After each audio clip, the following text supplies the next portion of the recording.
네, 오늘 너무나 잘 아는 말씀입니다. 우리 이 말씀을 가지고 내가 나를 사랑하느냐라는 제목으로 함께 은혜를 나누고자 합니다. 프랭클린 루즈벨트 대통령을 잘 아실 것입니다. 루즈벨트 대통령이 39세 때 대통령 되기 전에 별장에서 쉬다가 찬물에 빠져서 그만 소아마비에 걸리고 말았다고 합니다. 그는 장애로 인해서 휠체어를 타게 되었습니다.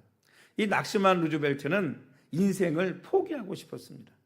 그의 아내 엘리노에게 이렇게 물었답니다. 내가 이렇게 불구가 되었어도 나를 사랑하느냐고 그렇게 물었다고 그래요. 그러자 엘리노는 이렇게 대답을 했다고 합니다. 나는 당신의 다리만을 사랑한 것이 아니라 당신의 인격과 당신의 삶을 사랑합니다 라고 대답을 했다고 합니다. 루즈벨트는 이 말에 용기가 솟아올랐습니다. 그래서 수영을 계속했습니다. 다리를 사용하기 위해서 끊임없이 노력을 했습니다. 그는 소아마비 장애를 갖고도 1928년 뉴욕 주지사가 되었고 1932년에 민주당 대통령 후보가 되었고 승리해가지고 대통령이 되었습니다. 그리고 1936년에 재선, 1940년에 3선, 1944년에 4선 대통령이 되었다고 합니다. 지금까지 미국 역사상 4선 대통령은 루즈벨트밖에 없다고 합니다. 여러분, 아내의 사랑한다는 말 한마디가 루즈벨트의 삶을 완전히 바꾸어 놓았습니다. 이처럼 한마디의 말이 인생과 운명을 바꾸는 경우가 종종 있습니다. 오늘 여러분 이 본문에서도 예수님께서 부활하신 후에 예수님께서 미리 말씀하신 대로 갈릴리로 가셨습니다. 이 갈릴리는 디베라 호수가 있는데 우리가 잘 아는 갈릴리 바다가 바로 디베라 호수입니다. 예수님을 3번이나 부인했던 베드로가 부인하고 나서 예수님 말씀대로 닭이 울거든요. 그러고 나니까 예수님 하신 말씀이 생각이 나가지고 밖에 뛰쳐나가서 또 통곡을 했다는 거예요. 나 같은 건 예수님의 제자도 아니야. 나 같은 건 인간도 아니야. 나 같은 건 쓰레기야. 어떻게 전날 밤에 예수님이 하신 말씀을 몇 시간 되지 않아서 내가 어기고 그 말씀대로 예수님을 부인하고 저주할 수 있어. 그리고는 제자의 삶을 다 포기하고 갈릴리에 가서 몇몇 제자들과 함께 물고기를 잡는 거예요. 그런데 물고기를 잡는데 밤새도록 물고기를 잡아도 한 마리 잡히지가 않는 거예요. 괜찮은 거예요. 그런데 새벽에 예수님께서 그들을 찾아오셨습니다. 그리고 제자들에게 배 오른편에 그물을 내리라고 그랬어요. 여러분, 지금까지 그물을 내려서 안 잡혔는데 배 오른쪽에 그물을 내린다고 물고기가 잡히겠습니까? 근데 예수님 말씀이니까 순종해서 내렸어요. 그랬더니 그물이 찢어질 만큼 수많은 물고기가 잡혔는데 성경은 재밌게도 그 물고기 숫자를 기록하고 있습니다. 153마리의 물고기가 그물에 가득했는데 그물이 찢어지지 않았더라. 이렇게 기록을 하고 있습니다. 이 잡은 물고기를 가지고 예수님과 함께 구워서 생선도 먹고 떡도 함께 먹었습니다. 그리고 나서 예수님은 베드로와 함께 이 갈릴리 바다를 거니셨어요. 그리고 예수님을 3번 부인했잖아요. 예수님이 베드로에게 3번 물었습니다. 요한의 아들 시몬아, 내가 이 사람들보다 나를 더 사랑하느냐? 요한의 아들 시몬아, 내가 나를 사랑하느냐? 요한의 아들 시몬아, 내가 나를 사랑하느냐? 하고 3번 이렇게 물으신 것입니다. 아마 예수님 이 베드로가 3번 부인했기 때문에 3번 물음을 통해서 그의 상처와 아픔들을 치료하기 위해서 그렇게 물으셨을 것이라고 생각이 됩니다. 여러분, 이 베드로는 예수님의 물음에 뭐라고 대답했을까요? 주님 사랑합니다. 내가 주님을 비록 배반도 하고 또는 저주도 했지만 내가 주님을 사랑합니다. 내가 주님을 사랑하는 것 누구보다 내 마음을 아시는 주님께서 아십니다. 또 2번째 물으시니까 내가 주님을 사랑하는 줄 주님께서 아십니다. 또 3번째 물으시니까 내가 주님을 사랑하는 줄을 주님께서 아시나이다 라고 이렇게 대답을 했습니다. 이 갈릴리 바다에서의 베드로의 체험은 베드로의 인생을 완전히 바꾸어 놓았습니다. 큰 전환점이 되었습니다. 내가 나를 사랑하는 이 질문이 베드로를 완전히 바꾸어 놓는 계기가 된 것입니다. 저와 여러분의 인생과 신앙에도 큰 변화의 역사가 있기를 주님의 이름으로 축원합니다. 이런 신앙의 삶의 변화가 되기 위해서는 첫 번째로 여러분 무엇보다 하나님을 알아야 됩니다. 여러분 하나님을 우리가 잘 아는 것 같지만 하나님이 어떤 분인지 모르고 살아가는 사람들이 너무 많습니다. 이 하나님을 안다고 하는 게 그저 지식적으로만 아는 것이 하나님을 아는 것이 아닐 수도 있습니다. 왜냐하면 신약 성경에 보면 바리새인들, 사두개인들 많이 나오잖아요. 이 바리새인들은요 성경 박사예요. 구약 성경을 딸딸딸 외우다시피 한 사람들입니다. 근데 그들은 뭐로만 알았어요? 지식적으로만 알았지 하나님을 만나지를 못했어요. 그러니까 예수님을 만나고도 예수님을 그렇게 예언된 구약에 예언되어 있었던 그분이 오셨는데 그분을 알아보지 못한 것입니다. 꼭 그런 거죠. 예를 들면 사자를 얘기할까요? 사자를 얘기하면 사자는 어떻게 생겼고 몸무게가 어떻게 나가고 색깔은 무슨 색깔이고 눈은 어떻고 이렇게 세부적으로는 알았는데 사자를 진짜로 이렇게 딱 본 적이 없는 거예요. 만난 적이 없는 거예요. 그러니까 진짜 사자를 만났는데도 불구하고 이게 사자인가 아닌가 그거를 몰랐던 거예요. 쉽게 생각하면. 왜냐하면 이 전체적인 그림을 못 보고 성경이 항상 부분적으로만 이렇게 설명을 해주고 있거든요. 그래서 주님을 안다고 하는 것은요 다른 것보다도 주님을 뭐 해야 돼요? 만나야 되는 거예요. 만나야 되는 거예요. 여러분 주님을 만나야 주님을 확실하게 알 줄로 믿습니다. 사자를 만나봐야 사자구나. 몸무게가 몇 킬로 나가는지 몰라도요 발이 어떻게 생긴지 잘 몰라도 사자를 딱 만난 사람은 사자를 아는 거예요. 코끼리를 딱 만난 사람은 코끼리를 아는 거예요. 상어를 딱 만난 사람은 상어가 어떻다는 것을 여러분 안다는 것입니다. 그래서 하나님을 누구보다도 인격적으로 대면하고 만나야 할 줄로 믿습니다. 할렐루야. 두 번째는 성경을 많이 읽어야 하나님을 알 수 있습니다. 물론 여러분 하나님께서 이걸 계시라고 하는데 하나님께서 자신을 드러내지 않으시면 우리는 하나님을 알 길이 없어요. 왜? 하나님은 영이시고 하나님은 보이지 않는 분이기 때문에 하나님이 자신을 드러내서 우리에게 나타내지 않으시면 우리가 하나님을 어떻게 알겠어요? 그래서 하나님이 우리에게 두 가지로 자신을 계시하고 나타내 주십니다. 첫 번째가 뭐냐 하면 천지만물 자연을 통해서 하나님이 살아계심을 보여주세요. 그래서 이 자연을 연구하고 자연을 보다 보면 하나님이 계시구나 하는 것을 알 수 있습니다. 이게 일반 계시라고 그래요. 그런데 이거는 정확하게 알 수가 없어요. 그래서 하나님께서는 특별 계시라는 걸 통해서 나는 이런 존재야, 나는 이런 거를 기뻐해, 나는 이런 거를 싫어해 라고 자신을 명확하게 드러낸 것이 있는데 그것이 바로 뭐냐면 성경이라는 것입니다. 그래서 성경을 우리는 특별 계시라고 이야기하고 있는 것입니다. 여러분 성경을 열심히 읽으시기를 주님의 이름으로 축원합니다. 요한복음 5장 39절에 너희가 성경에서 영생을 얻는 줄 생각하고 성경을 연구하거니와 이 성경이 곧 내게 대하여 증언하는 것이니라. 성경이 누구를 증언한다고요? 예수 그리스도를 하나님을 증언하고 있다는 거예요. 또 요한복음 17장 3절에는 영생 곧 유일하신 참 하나님과 그의 보내신 자 예수 그리스도를 아는 것이니이다. 이렇게 기록하고 있습니다. 그러니까 성경을 알아야, 그래서 성경을 통해 하나님을 알고 예수님을 알아야 뭘 얻을 수 있다고요?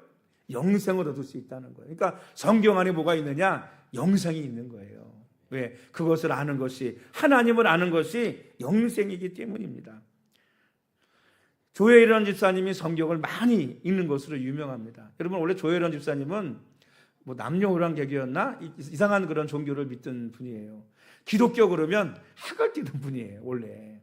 그런데 믿는 남편을 만나가지고, 믿는 남편이 어마어마하게 전도를 하고 아마 애를 쓴 것 같아요. 기도하고 만나가지고 완전히 뭐 했느냐? 바뀌었어요. 성경 얼마나 많이 읽는지 말이죠. 그리고 가족도 다 구원하고. 제가 이 조혜련 집사님을 보면서 저분은 정말 예수님을 만났구나 라는 생각을 볼 때마다 하게 됩니다. 그 이유가 뭐냐면요, 얼마 전에도 유튜브를 이렇게 보다가 아마 이렇게 성경을 읽어주는 그런 프로를 진행을 하고 있는 것 같아요. 성경을 조혜련 집사님 많이 읽으시니까 쉽게 요약하고 얘기도 하고. 그러다가 어느 날 유튜브를 딱 틀었는데 나왔는데 이 조혜련 집사님이 이렇게 읽는 부분이 예수님의 십자가의 죽음에 대한 부분이 나오는 거예요. 근데 그걸 읽지를 못하고요, 오열을 하는 거예요. 막 우는 거예요. 그러니까 그 스튜디오가 뭐가 되겠어요? 여러분, 눈물바다가 됐습니다. 눈물바다가 됐어요. 어제도 그거 어디 있더라 하고 찾다가 다른 걸 찾았는데 거기도 뭐 이거, 그러다가 또 예수님 얘기가 나오니까 막 울먹울먹 해가지고 뭐냐면 제대로 읽지를 못하는 거예요. 읽지를. 여러분, 왜 그럴까요? 자신을 위해서 십자가에 달리신 예수님, 자신을 구원하신 예수님, 자신을 너무나 사랑하시는 그 예수님을 만났기 때문에 예수님의 십자가를 얘기하고 죽음을 얘기하면 뭐 한 거예요? 눈물이 나는 거예요. 눈물이. 그게 예수님을 뭐 한 사람들의 특징이에요. 만난 사람들의 특징인 것입니다. 여러분, 저와 여러분들이 예수님을 지식적으로 뿐만 아니라 인격적으로 만나고 그 예수님이 나를 위해 십자가에 죽으셨다는 사실을 여러분 늘 믿음으로 받아들이고 감격할 수 있는 그런 성도들이 되시기를 주님의 이름으로 축원합니다. 그러면 여러분 뭐가 되죠? 정말 삶과 인생이 바뀌어요. 왜? 나를 위해 십자가에 죽으신 예수님이 계시기 때문입니다. 이 두 번째는 나 자신이 얼마나 하나님의 사랑받는 존재인지를 깨달아야 우리의 신앙이 바뀔 줄로 믿습니다. 나를 위해서 자신의 독생자를 십자가에 못 박으신 하나님의 사랑을 깨달아야 한다는 것입니다. 이 하나님의 사랑에 대해서 로마서 8장에 사도 바울은 이렇게 고백하고 있습니다.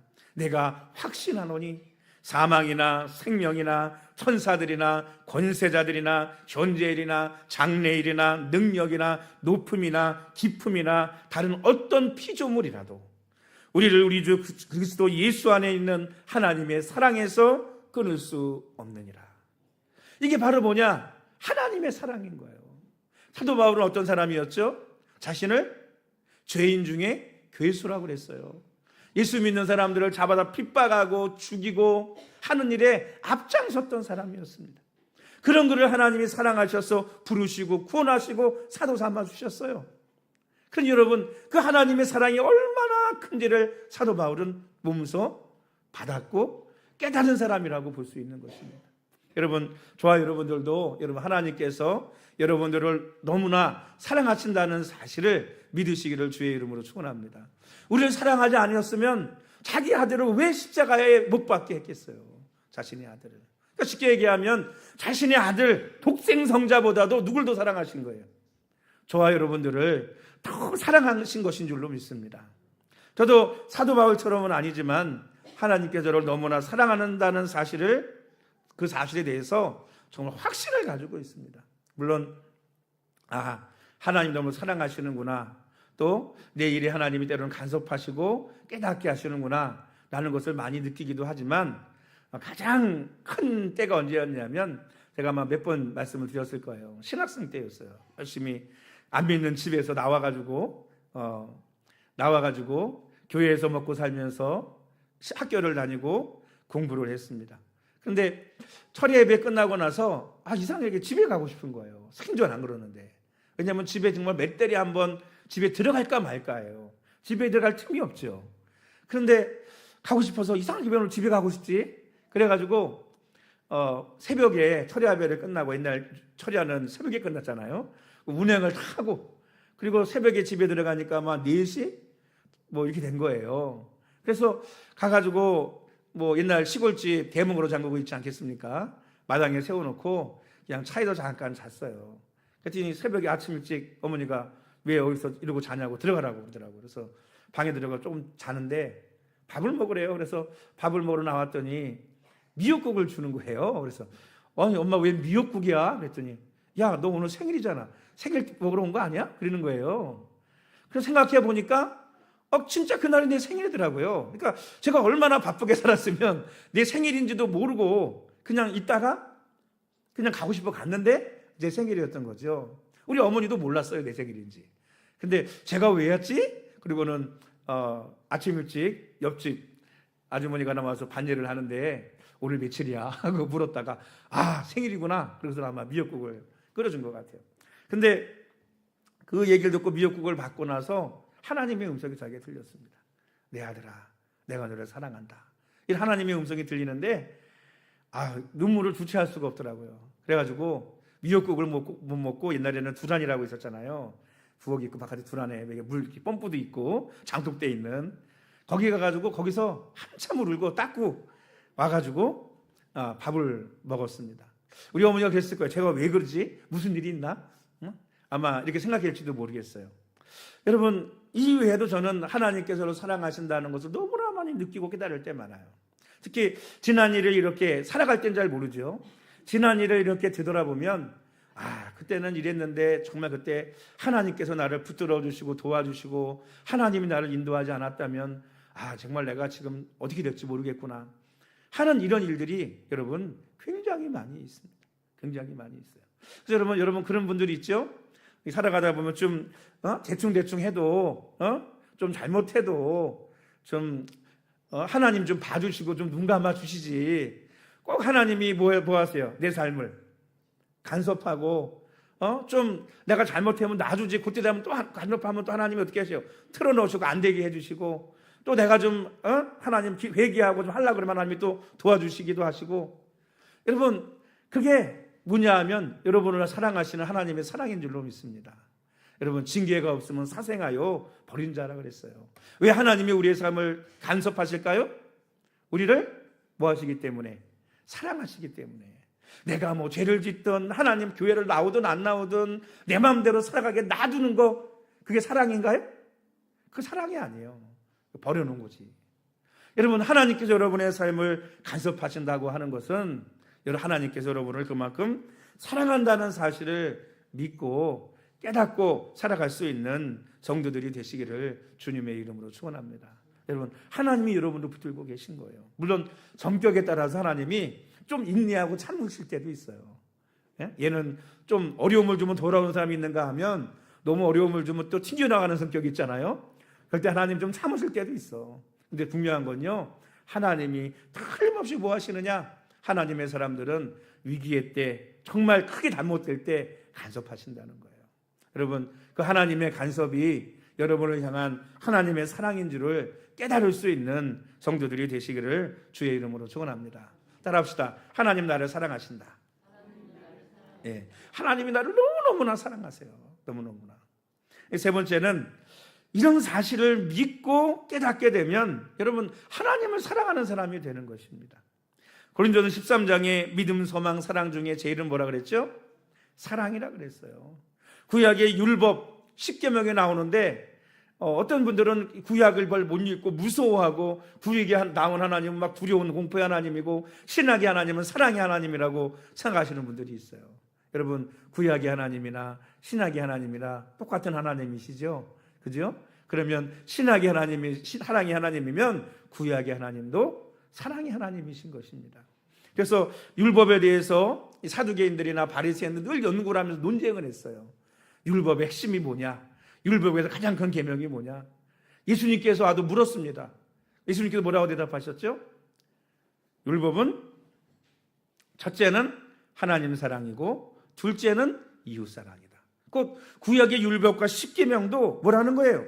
사랑이라는 거예요. 예수님께서 오셔서 예수님께서 제자들에게 뭐라고 말씀하셨죠? 내가 너희에게 새 계명을 주노니 서로 사랑하라. 사랑이라는 계명을 하나님께서 우리에게 주셨습니다. 여러분 우리가 하나님의 크고 놀라운 사랑을 알고 그 사랑을 받은 존재임을 안다면 오늘 우리는 그 하나님을 사랑하지 않을 수 없는 것입니다. 베드로처럼 죽기까지 어떻게 사명 감당할 수 있겠습니까? 억지로? 순교 억지로 할 수 있겠어요? 억지로 막 무슨 사명자의 길을 갈 수 있겠습니까? 억지로 헌신하고 희생할 수 있겠습니까? 아니에요. 어떻게 하면 돼요? 사랑하면 되는 것입니다. 여러분 예수님께서 천국에 여러분 가서 예수님을 만나면 예수님이 뭐라고 물으실까요? 너 얼마큼 많은 봉사했니? 너 얼마큼 큰 일을 했니? 너 얼마만큼 내 이름을 나타냈니? 예수님께서 그런 거 물으실까요? 저는 그런 걸 묻지 않으시고 그렇게 물으실 것 같아요. 내가 너를 사랑한 것처럼 너는 나를 얼마큼 사랑했니? 얼마큼 사랑하며 살았니? 라고 예수님께서 우리에게 여러분 물으시지 않겠습니까? 오늘 우리 주부에 보면 표지에 사랑하며 살기에도 시간이 부족하다. 이성미 코미디언이잖아요. 이성미 집사님이 쓴 책의 내용입니다. 여러분 사랑하며 살기에도 시간이 부족한데 우리는 뭐하며 살아요? 미워하며 다투며 싸우며 원망하며 불평하며 시기하며 살지 않습니까? 여러분, 사랑받은 만큼 사랑할 수 있는, 또 하나님을 사랑하고 이웃을 사랑할 수 있는 성도들이 되시기를 주님의 이름으로 축원합니다.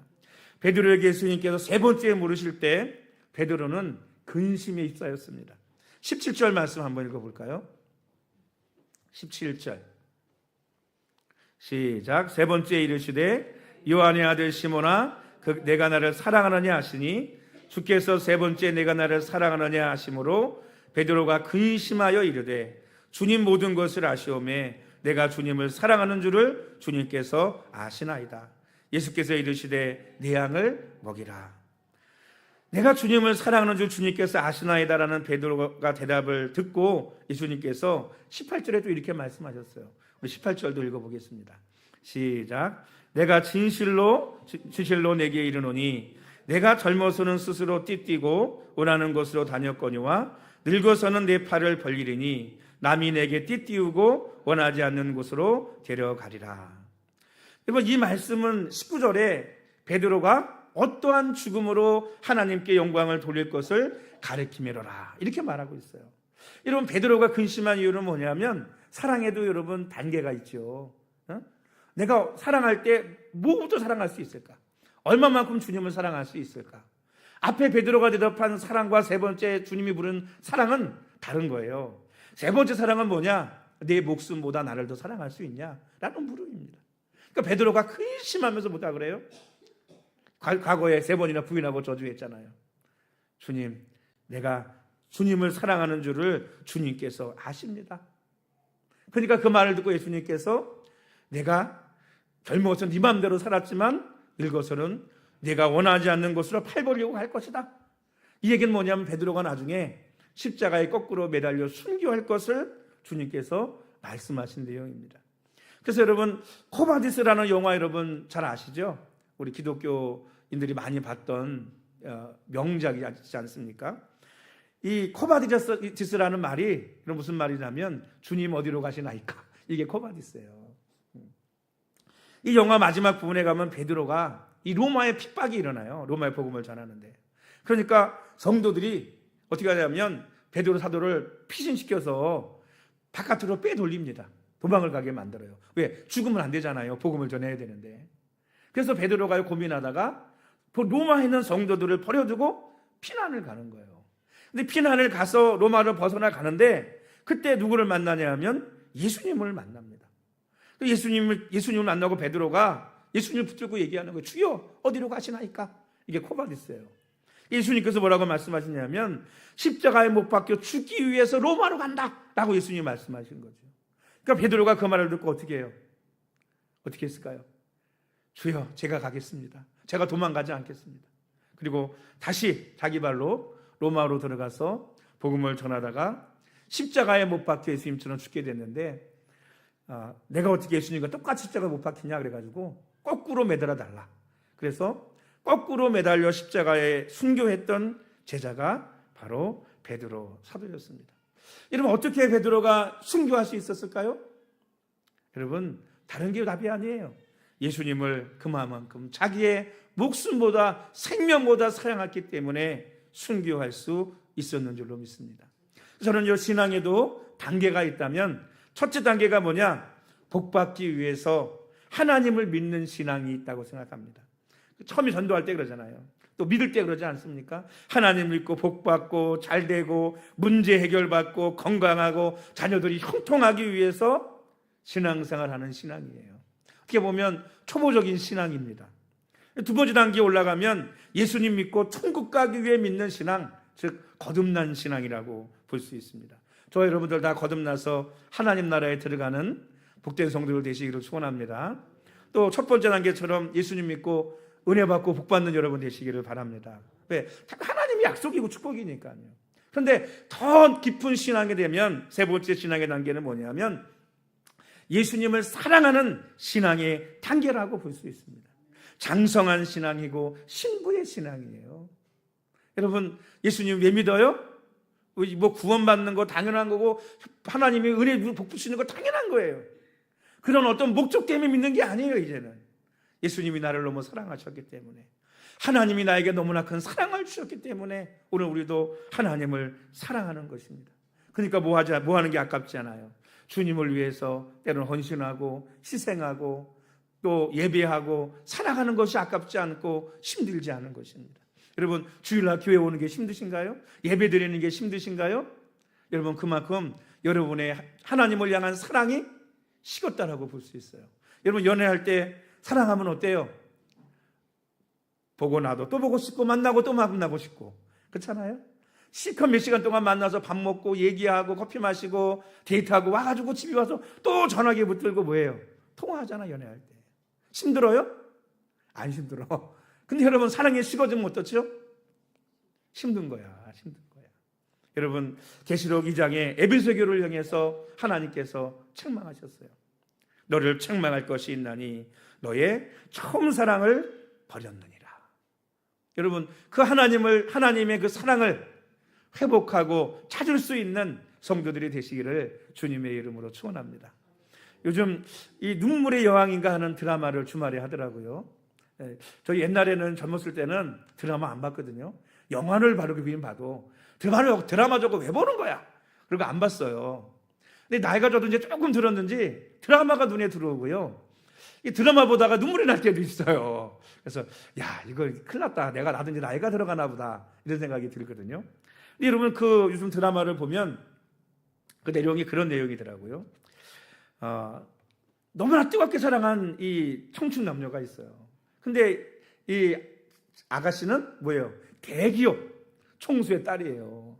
근데 이 남편은, 이 청년은 뭐냐? 총각은 시골집, 가난한 시골집 아들이에요. 둘이 너무 말이야 사랑을 해가지고요. 어떻게 했겠어요? 말렸겠어요? 안 말렸겠어요? 반대하고 말리는 거를 무릅쓰고 뭐였냐? 결혼을 했습니다. 처음엔 너무너무 뜨겁게 둘이 좋아했죠. 그런데 그만 유산을 하고 하면서 둘의 관계가 서먹해지고 멀어지기 시작했어요. 그러면서 둘이 서로 차가워지기 시작했고요. 사랑이 식었어요. 결국에는 뭐냐면 이 남편은 같이 사는 게 지옥인 거예요. 그래서 이혼을 하려는데 이혼하는 것도 걱정인 거예요. 왜? 자기를 가만두지 않을 것 같은 거예요. 대기업이잖아요. 그래가지고 어떻게 하면 내가 잘 이혼을 할 수 있을까?